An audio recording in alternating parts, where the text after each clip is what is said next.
tel est le bruit du tonnerre, tel est le bruit de la pluie qui tombe et qui immense le sol.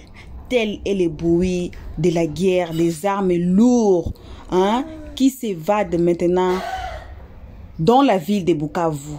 Et vous avez écouté quelques bruits qu'on a mis au début. Donc, telle est la situation.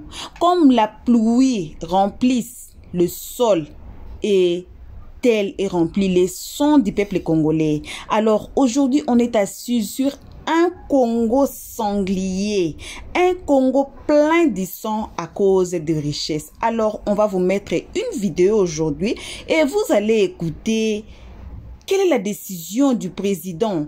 Et dans cette vidéo qui est devant vous, regardez bien, ça c'est le pillage qui est en train de se faire. Comme vous savez, dans la guerre, il y a toujours des histoires qui se passent parce que le peuple a faim. Regardez la vidéo et fixez bien vos yeux dans la vidéo. Vous allez voir, il y a quelque part, on a mis la vidéo là où le gouverneur lui-même est en train de fuir. Donc, voici la vidéo. Le gouverneur du Sud Kivu, de Bukavu, en fuite. Et puis, les soldats aussi, fixez bien les yeux, vous allez voir, il y a une vidéo. Je ne peux pas mettre le son, pourquoi? Parce qu'il parle en Swahili, il parle en Lingala. Il y a plein de gens ici qui ne comprennent pas le Swahili, qui ne comprennent pas le Lingala. Alors, c'est ce qui est en train de se passer. Vous avez vu, c'est écrit en français. Alors, les soldats qui parlaient en Swahili et en Lingala sont en train de fuir. Donc, comme le gouverneur a fui, et eux aussi, ils ont fui. Alors, je vais vous mettre une vidéo de, je pense, 10 minutes ou quelque chose comme ça. Vous allez écouter la décision du président de la RDC. Enfin, il a décidé. Et nous, peuple congolais, on veut voir. On veut voir si c'est ce qu'il a dit. Parce qu'il y a plein de gens, il y a plein de Congolais qui sont en train de contredire le président de la RDC contre son calme. Donc, il a été silencieux depuis longtemps. Que vous savez, cette guerre n'a pas commencé à Bukavu. Mais pour notre information aujourd'hui, vous allez voir que le M23 a dit qu'ils vont partir jusqu'à Kinshasa pour renverser le pouvoir. Donc, en route pour Kinshasa. Et quand la guerre a commencé, ils ont promis, ils ont dit que notre cible, next cible, ça sera Bukavu. Et voici aujourd'hui, voilà aujourd'hui, Bukavu entre les mains de M23, comme ils ont promis. Comme ils ont promis. Et ils ont promis, prochaines villes qui seront, ils seront à Kinshasa. Alors, on va écouter la décision. Parce que Tshisekedi a été assis, silencieux, en train de voyager.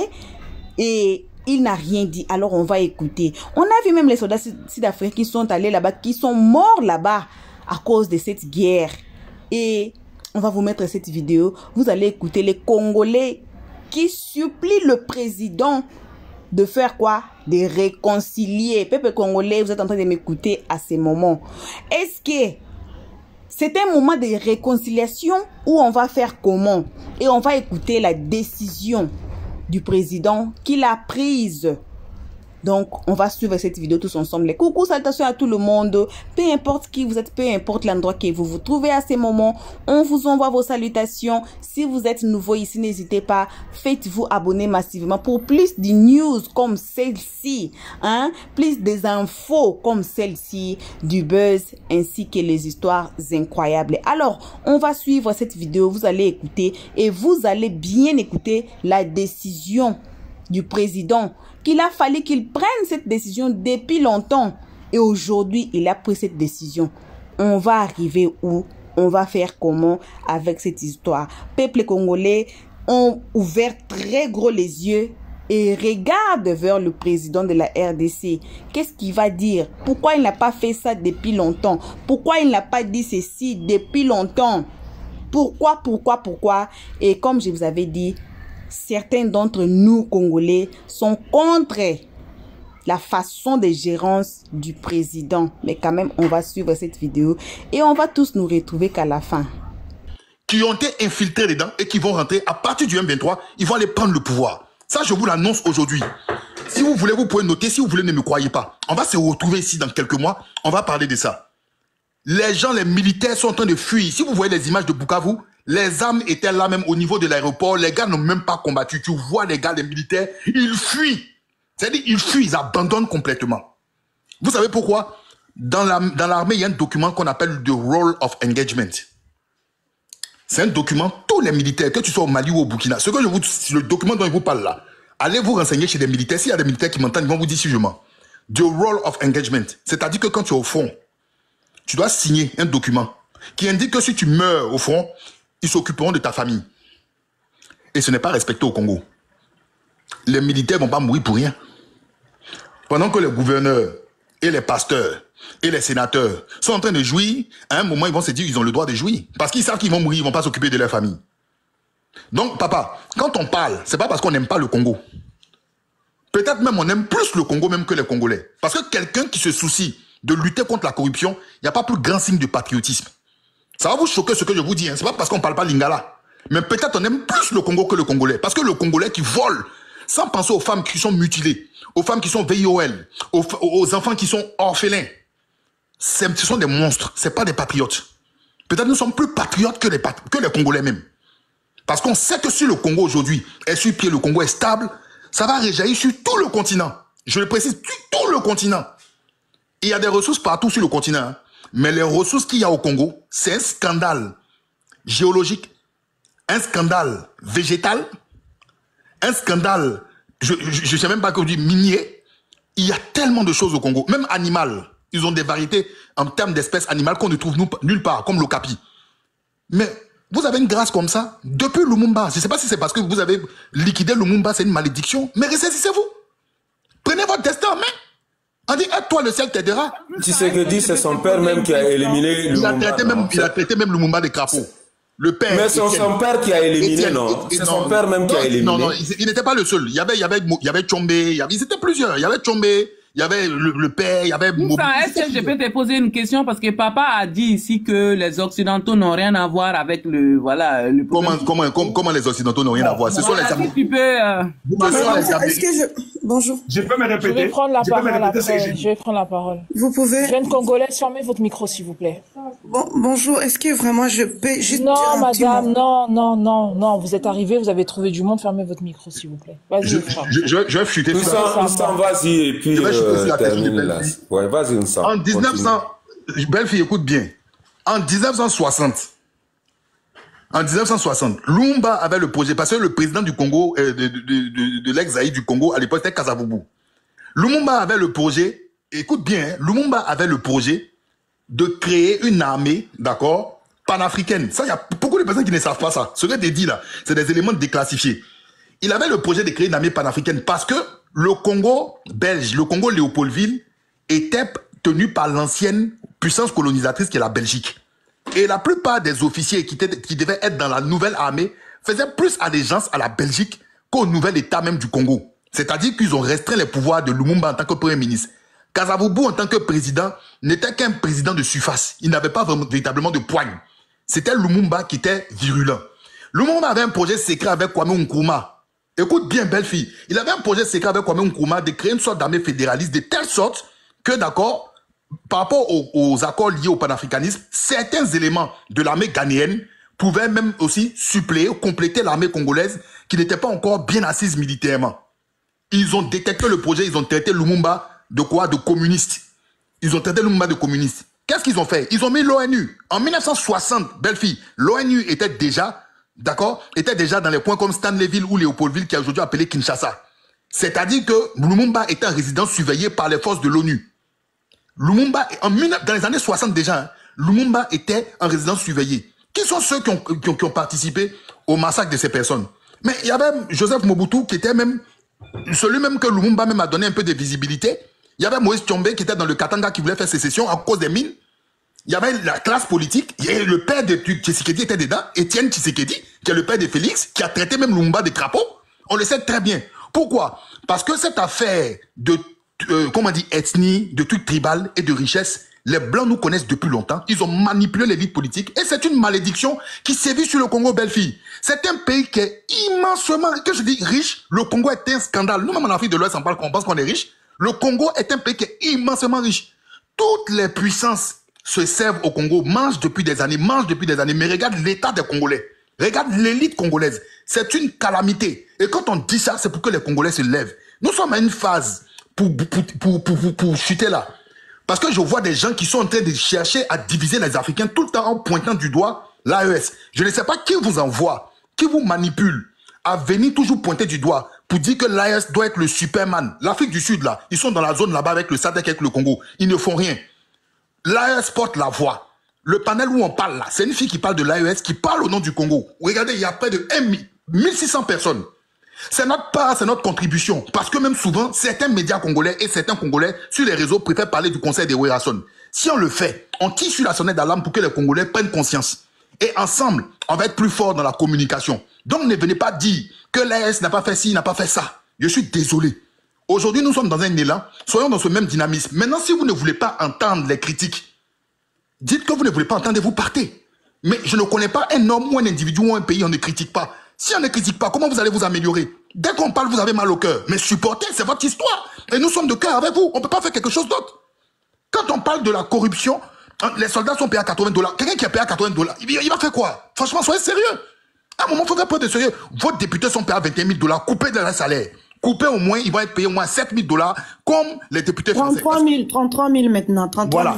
Voilà. $33 000, les députés français sont payés à 7 000. C'est quoi ça? Et c'est un pays qui demande de l'aide. Attends, j'ai pas compris. Les soldats quoi? $75, ouais? J'ai dit, les soldats congolais sont payés à $80. Non, c'est pas vrai. Ok, bon, c'est bon. Moi, j'aime. Belle fille. Faut écouter. Ils sont là. Madame, je suis l'enfant de militaire. Je peux prendre la parole, s'il vous plaît. Belle fille à table là. Non, je te jure, j'étais pas au courant. Je viens de la Belle fille à la caméra, tout. À la caméra. Je peux prendre la parole maintenant? Roro, normalement, c'est à toi de parler, mais est-ce que tu peux écouter papa avant de parler? Moi, je te conseille. Non, je veux pas l'écouter. Ok, d'accord, vas-y, je l'écoute. Je l'écoute, vas-y, j'écoute. Ok, papa, allez-y. Mais par contre, Tania, je te préviens, Tania, si jamais je prends la parole et qu'il me coupe, je le descends. On est d'accord? Non, attendez, monsieur papa. Non. Si jamais il part, il répond, et que quand je prends ma parole, il me coupe, je le descends. Roro, je veux qu'il parle pour que tu... Non, est-ce qu'on est d'accord, ma grande sœur? Non, ma grande sœur, je veux qu'on se mette d'accord. Ok, ça va. Je veux qu'il parle pour que tu... Il parle à qui? D'accord, pardon. Encore. Je voulais répondre à ce que je me pense que c'est au moins ça là qui m'a compris quand je parlais de la négociation. Écoutez, ne comparez pas, je vous le dis, on ne veut pas avoir le conflit africain. Ne comparez pas le Congo avec d'autres pays. Nous avons 9 frontières. Le Congo actuellement, dans le contexte que nous avons, le Congo est fragile. On a des conflits avec tous nos voisins. Je vous le dis aujourd'hui. Si on vous donne le Congo aujourd'hui, vous irez dans les négociations. On ne peut pas, j'essaie la guerre. On a des conflits avec tous nos voisins. Vous parlez du Rwanda. Il y a l'Ouganda qui occupe nos terres. Il y a même les Burundi, il fait semblant. Ils sont là. Il y a aussi l'Angola. On ne peut pas faire la guerre avec tout le monde. C'est pour ça que nous prenons, bravo Antoine, qui m'a compris. Je suis devant les jeunes, je comprends. Parce que vous me donnez des discours que je n'ai pas dit. Je ne dédouane pas les Occidentaux. Moi, j'ai parlé des discours du chef de l'État hier. C'est le chef de l'État qui a même dédouané Paul Kagame parce qu'il a accusé son prédécesseur, comme Tania a dit. Je suis tout à fait d'accord avec vous. Je ne suis pas là pour soutenir Tshisekedi. Mais dans le contexte du Congo, le contexte du Congo actuellement, c'est très difficile de faire la guerre avec tous nos voisins. C'est clair, Tiens heureusement a compris. Donc là, le seul moyen, c'est aller dans des pourparlers. Deuxième chose, je n'ai pas dit que les Tutsis deviennent des Congolais, je crois que ça a dit. Je parlais d'une chose que vous ne m'avez pas compris. Je le dis encore à nouveau. Un Congolais qui fait un enfant avec une Rwandaise Tutsi, cet enfant-là, c'est un Congolais. Autrement, on va l'appeler Tutsi Congolais. Parce que sa mère est Tutsi et son père est Congolais. Il ne peut pas demander une citoyenneté. Il est Congolais. Je n'ai pas dit qu'on lui donne l'ethnie. Il aura l'ethnie de son père. Essayez d'écouter à la place d'agir avec des émotions. Donc, le contexte du Congo actuellement, même si on met Tania président actuellement, tu ne feras pas la guerre avec tous nos voisins. On n'a pas seulement la guerre avec le Rwanda. on n'a pas seulement la guerre avec le Rwanda. Le Rwanda se prononce. Vous savez que l'Angola...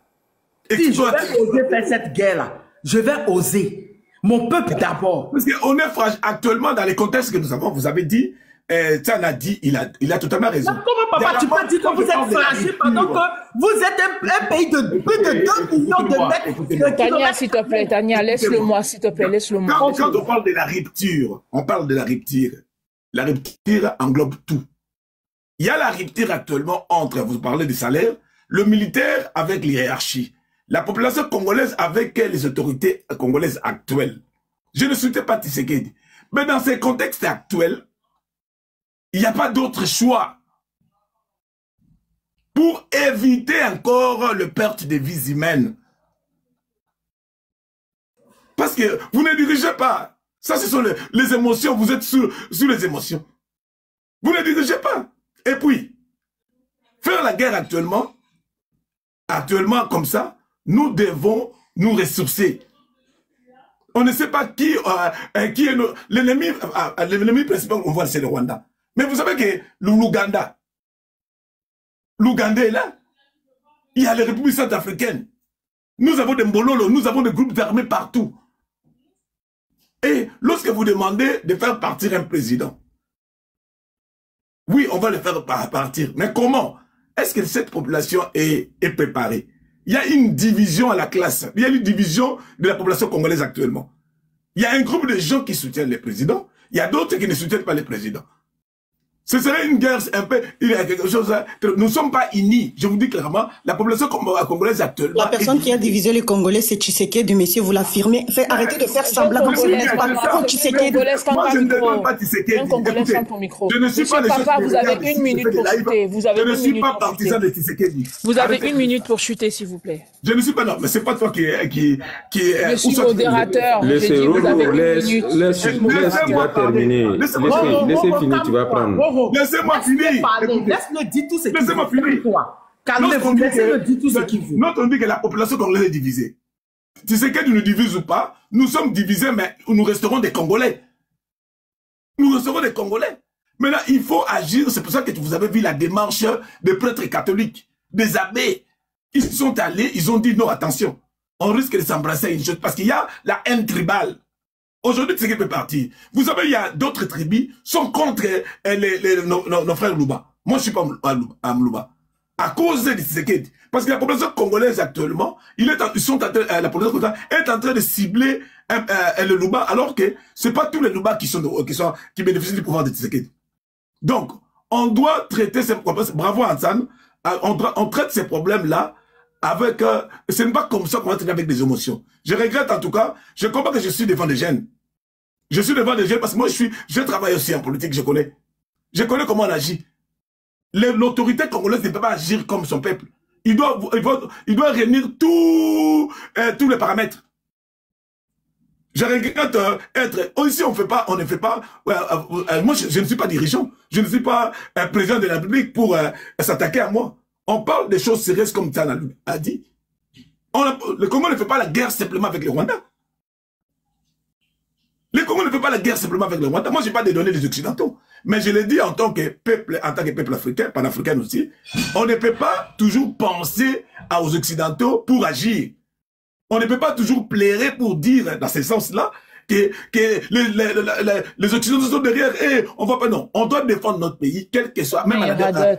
On peut prendre la parole, là. Donc, c'est comme ça. Donc, il ne faut même pas s'attaquer de moi. Si vous voulez s'attaquer de moi, on connaît parler. On sait aussi parler. Mais il faut réfléchir, mettez la tête. Monsieur, essayez de chuter un peu. Essayez de chuter à tout le monde. Je vous laisse là, parce que vous croyez que moi je suis en train de soutenir Tshisekedi, non? Je ne soutiens pas Tshisekedi. Je ne soutiens pas Tshisekedi. Les gens me connaissent. Je fais des lives. Moi, je ne soutiens pas Tshisekedi. J'aurais été à dire, dans les contextes actuels, on ne peut pas accepter encore de perdre à nouveau nos frères et sœurs congolais. Vous avez parlé de Bukavu. Ok. On ne peut pas accepter. Merci. On a tant perdu nos frères. Merci, monsieur. On a compris. Merci. Il faut chuter maintenant. Il y a du monde. Je vous laisse en tout cas. Merci. Faut pas descendre, monsieur. Faut pas descendre. Je vous laisse, mais écoutez. Faut pas descendre. Ferme ton micro. Ferme ton micro. Fermez votre micro. Si vous voulez attaquer Tshisekedi, attaquez Tshisekedi. Calmez-vous, papa. Restez. Il n'y a pas de souci. Voilà. Oh, vas-y. On va écouter d'abord ça, s'il vous plaît. la moindre escarmouche. Des rigolos que vous avez vus s'exprimer à Nairobi. La moindre escarmouche. Lisez sur mes lèvres. Je vais réunir les deux chambres en congrès, comme me le recommande la Constitution, et je vais leur demander l'autorisation de déclarer la guerre au Rwanda. Je le dis et je pèse mes mots, parce que je suis même prêt à cela. Et aujourd'hui, on n'a même pas besoin d'envoyer des troupes au sol au Rwanda. De chez nous, nous pouvons atteindre Kigali. Pourquoi seulement maintenant, pas hier? Parce que j'en ai marre. Donc ça, ce sont les propos de votre président, d'accord? Tshisekedi, la personne que vous voulez qu'on respecte à tout prix. Voilà, bon retour à tous sur notre chaîne Buzz Info TV. On a tout suivi et on est en train de continuer de voir les images pour la situation actuelle qui se passe en République démocratique du Congo, précisément à Bukavu. Comme le colonel Nanga avait promis, il va y arriver jusqu'à Kinshasa et voici ce qu'il est en train de faire, comme il avait prédit. Hein? Comme il avait dit. Donc, seconde ville qui va attaquer, ça sera Bukavu. Et puis, après Bukavu, il ira jusqu'à Kinshasa pour renverser le pouvoir, comme je vous avais relaté au début de la vidéo. Alors, on est en train de voir tout le peuple congolais ont levé les yeux sur le président de la RDC et vous avez écouté. Et on se pose des questions. Pourquoi il n'a pas déclaré la guerre depuis longtemps? Pourquoi il n'a pas déclaré? Parce que ça, c'est la guerre. Ça, c'est la guerre qui est en train de se passer. Pourquoi il n'a pas déclaré la guerre depuis longtemps? Il était assis et j'ai patrouillé dans les réseaux sociaux. Je voyais qu'il partait même à l'église. Et j'ai vu aussi, il voyageait même pendant qu'une partie de son pays est en train d'être évadée par ce qu'on appelle le Rwandais. Et vous avez écouté au début de la vidéo, il y a un monsieur qui parlait là, et il y a des Congolais infiltrés dans le gouvernement, les Congolais infiltrés parmi les colonels, parmi les soldats, parmi les autorités de la RDC, qui sont en train d'agir en sous-sol pour faire tomber la RDC. Quand même, c'est la honte. Un grand pays comme la RDC, malmené, joué, saboté par un pays comme la Rwanda. Donc, c'est vraiment une honte si le colonel Nanga arrive en Kinshasa et puis renverse les pouvoirs. Ça sera vraiment très honteux. J'ai essayé un peu de fouiller, de regarder. On dit que les Occidentaux sont derrière cette guerre. Pourquoi? Parce qu'à l'est de la RDC, c'est là où se repose la richesse du pays. C'est là où le minerai sort. Et je vous avais signalé que cette guerre n'a pas commencé aujourd'hui. Et vous avez suivi dans la vidéo, le monsieur dit que la guerre n'a pas commencé. Ça a commencé même au temps de Lumumba, comme je vous avais dit. Pour ceux qui nous suivent depuis longtemps ici, allez fouiller nos vidéos de Kuluna. On a quelques vidéos de Kuluna ici, de quelques semaines, je passe 2-3 semaines ici. Allez fouiller les vidéos là, vous allez écouter ce que le ministre de la Justice, le ministre de la Justice, Constant Mutamba, avait dit que son papa était mort même dans la même guerre. Quelle guerre? La guerre de l'Ouest qui consistait à voler des minéraux de la RDC par la Rwanda. Et aussi, on dit, on sous-estime, donc j'ai vérifié avant que je vous parle, que le Congo-Brazzaville est impliqué dans cette histoire parce qu'ils ont donné un tout petit bout de la terre à la Rwanda. Pourquoi? Parce que le Congo-Brazzaville ont acheté cette partie-là de la RDC. Maintenant, le Rwandais utilise cette partie pour s'infiltrer. Alors, ils vont utiliser cette partie-là pour entrer en Kinshasa et pour attaquer le gouvernement qui est en place. Comme je vous avais dit, cette guerre n'a pas commencé aujourd'hui. Allez regarder nos vidéos de Kuluna, vous allez écouter le ministre de la Justice qui dit que son papa, imaginez son papa, était mort dans la guerre. Moi-même, j'étais en Kinshasa, il y avait renversement de pouvoir entre Kabila et puis Mobutu. Là, j'étais en Kinshasa, je vous dis que la guerre, c'est pas une bonne chose. Bon, on est tous assis, on ne sait pas quoi faire. On dit que on laisse cette guerre à Dieu. Mais je me pose aussi cette question. Comment on peut laisser la guerre à Dieu? Parce que moi, je suis congolaise. Je ne peux pas vous mentir. Au Congo, il y a plus des églises, que plus des écoles, que plus que des centres de formation. Je ne suis pas en train de dénigrer la force de Dieu sur un pays ou bien sur la vie de quelqu'un ou bien sur la vie des gens. Mais tant que nous, peuple congolais, on sera assises, tant que nous, peuple congolais, on va toujours lever nos yeux et puis attendre qu'un sauveur vienne nous sauver, c'est ça, on va perdre. C'est comme ça, on va perdre. Oui, on peut prier, Dieu peut nous aider, oui. Mais on ne peut pas baisser les doigts. C'est comme si j'ai dit que c'est pas les temps anciens que non, la manne est en train de tomber. Même la manne là ne tombait pas à la maison. La manne tombait quelque part. Il a fallu que le peuple de Dieu marche pour aller chercher la manne. Ça tombait pas dans leur maison. On ne peut pas croiser les bras, nous asseoir et puis attendre que Dieu agisse pendant qu'on est assise. Non, si tu veux l'argent, tu demandes que, ah Dieu, j'ai besoin d'argent. Tu ne peux pas t'asseoir, l'argent ne va pas tomber. Il faut aller chercher des travail. Il faut aller chercher quoi faire, vendre ou quoi que ce soit pour que Dieu te donne l'argent. C'est pour cela on sensibilise. Moi, votre sœur congolaise. Donc, je suis assise. Qu'on se sensibilise même dans des réseaux sociaux partout. Je sais que les Occidentaux sont derrière ça. Pourquoi? Parce que c'est là où ils achètent les minéraux, ils achètent tout ce qu'ils veulent, mais à prix moins cher. C'est comme j'ai dit, ça a commencé depuis longtemps cette guerre. Et c'est maintenant là où on est arrivé. Sinon, on risque de perdre notre pays. Sinon, on risque de tout perdre. Surtout nous qui sommes à l'étranger, on n'est pas sur place. Donc, on risque de tout perdre et d'être dirigé par les Rwandais, d'être dirigé par Kagame, qui sera une honte immense sur la RDC. Alors, je pense que j'ai tout dit. Et si vous voulez encore avoir des infos, du buzz, des news, les histoires incroyables, faites-vous abonner massivement. Abonnez-vous massivement. Cliquez directement sur la cloche de notification pour ne pas rater nos prochaines vidéos, pour ne pas rater les infos comme celle-ci. On ouvre maintenant les yeux et on va vous informer pas à pas. Si vous ne voulez pas rater, en tout cas, faites-vous abonner. Cliquez directement sur la cloche de notification. On se retrouve tous ensemble et qu'à la prochaine épisode. Pour l'instant, que vos gros bisous. Et on dit bye bye. Merci d'avoir suivi. Abonnez-vous massivement et surtout, n'oubliez pas de cliquer sur la note de notification.